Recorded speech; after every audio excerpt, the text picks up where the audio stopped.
Tiga lokasi penempatan sementara yang diduga milik Angkatan Bersenjata Ukraina menjadi sasaran serangan drone FPV oleh unit tempur Rusia dari kelompok Yuk. Serangan ini terjadi di wilayah pemukiman Yuzhny dan diklaim berhasil menghantam target secara presisi.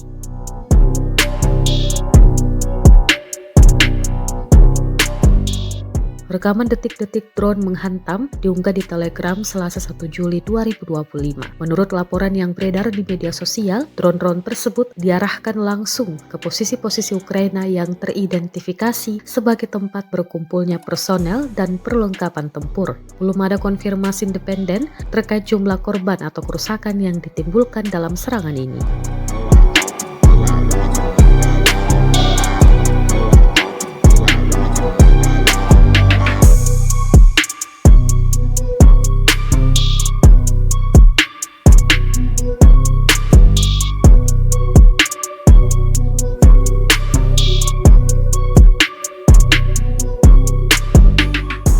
Download Tribun X sekarang, menghadirkan lokal menjadi Indonesia.